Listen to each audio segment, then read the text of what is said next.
Hi YouTubers, it's Nicole Danell, your sexy sage 4 colon cancer with mess to deliver patient. What's up everybody on your hump day? I hope y'all enjoying it. Here in Georgia it's 80 degrees outside where I'm at. I could deal with that. I don't want it to go high because I hate the sweat and the heat, and then doing chemo and my other medications I have to take, it makes me feel awful. I love to be outside in the summer, but if it's too hot, I can't do it. So if it stay 80 the whole summer, that would be wonderful. But we all know, especially in Georgia, it would be hotter than that. But it was a surprise that it was going to be 80. First it said 75, and then I went out to the store to pick up some medicine, and guess what? It's 80 degrees out there, so I don't know what they was talking about. But I just want to talk to y'all about colon cancer because, like I said, it's colon cancer awareness month, March, and there's some symptoms that you can look for, or if you had those symptoms, you can go as far as schedule an appointment with a GI.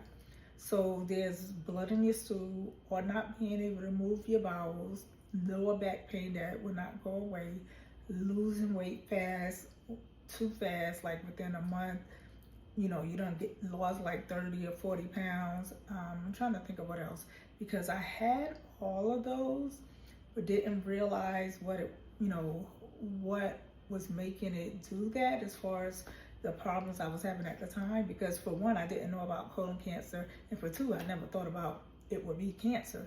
I just said maybe it's something, with my bowels, with my colon, the intestine, the smaller one and everything. But I didn't think that the news I got would be the news I got.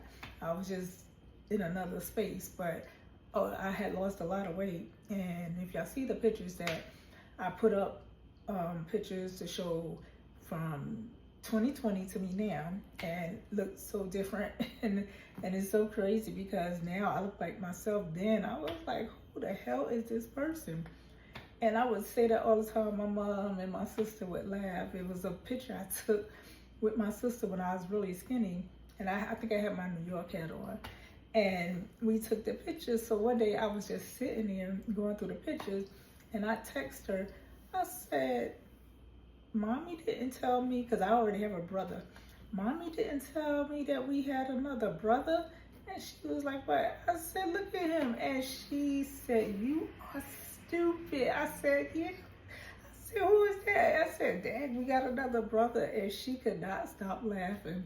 And I have put that picture up. I might have to put it back up. But yeah, she couldn't stop laughing. I couldn't either, because it was funny. Because when I was sitting there looking, I was like, oh my God. Yeah, you look like you're a man, a boy. Actually a boy, because I had lost so much weight.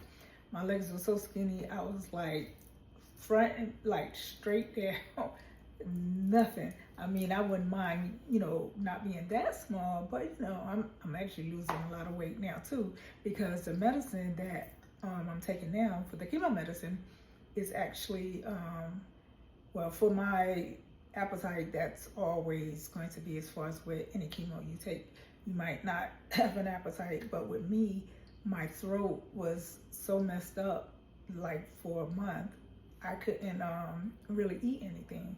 Like it had to be soup or something like that, because it would hurt so bad. Even to take my medicine, it was awful. And then my mouth felt awful. It was burning. My tongue felt like it was swollen. It was awful. And I was like, oh my God, these side effects. But hey, I lost like 20 pounds or 15. I'm not complaining. I'm not complaining at all. But yeah, guys, I just want to come by and say that, and to say that I am still a warrior. And I can support some people too. If you ever need to talk about it, always, like I said, you can send me a message so that I can get it, and I'll respond to your questions. If you know someone that's going through it, or you're going through it, and you just need to talk it out with somebody that's actually been going through it for 5 years. But I love my life, so I'm doing well. I'm ready to start traveling and doing stuff, because we had to stop all of that, because I had to make sure I was well enough to be able to do the things that I want to do. And so I am at this point, and I hope I stay like this. So just keep doing you, keep being a warrior. Supporters, just please bear with them sometime and just be there, when they really need. They might hurt them, and it's not really like an ego thing. It's the part when you're so used to doing stuff yourself and then you have to depend on other people. It's hard, very hard, because I had to go through it, and I kind of still go through it because I was always so independent. Like, I would go anywhere. Me and my twins, when they was little, we just went anywhere. We go to Chicago, I was living in New York, and then we go to New York and, go to Virginia and just go to Florida, go to the Bahamas. So it's different now that I have to depend on somebody to take me if it's going to be more than, take the 30 minutes, because I do drive to my doctor's appointments because I can't afford an Uber every time I have to go because I go a lot, but not as much as I used to go before. But yeah, it's, you have to understand and just look at it from their point of view. And sometimes you might not get it because you're not going through it, but that can be the case with, with somebody that's actually going through it, because I know I had to do that, and it's still very hard, and it's 5 years. So just be patient with them. Just go ahead and, give them a hug. See, and also read them the body language, because they might not say it out their mouth. You could look on somebody's face sometime and know something is not right. With me, you can, because if I don't feel good, you could look at my face and know I don't. If I feel good, you're gonna know that too. And even though I don't feel good, I still laugh and smile and make jokes and all that. But then after that, I cry for like a couple minutes, and I get back up into, it's part of my life. It's just, I know what I need to do. And ever since the beginning, I just knew I had to fight, and I didn't need anybody to tell me anything different. I went and I did whatever I had to do, went through whatever I have to do, and still doing it because I want to be here. And I thank God for letting me, still be here. He picked a team of wonderful doctors for me, especially my oncologist, Dr. Savannah. I love her. I've built relationships with all my doctors that I see constantly, and it's great because they know my family, about what's going on. They always ask about my granddaughter. So yeah, it's great. We have a relationship like that. And even like with the infusion center, I've met so many people in there. 4 have passed on. They all passed on. But one was 2 years ago, and one was 3 was last year.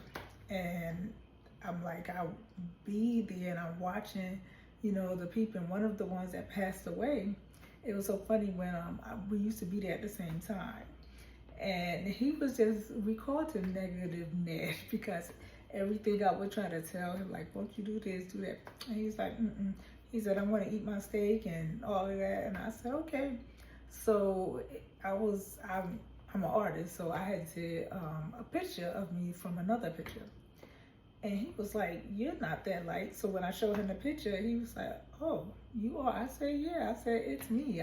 And it was a picture before I actually got sick. And I was like, okay, because that was so funny with him. But yeah, he passed on. And, and sometimes you could read a person to know what you can discuss with them and what you can't. I'm going to say something, and if you're like pushing back on it, I won't discuss it anymore because I know that you don't want to talk about that.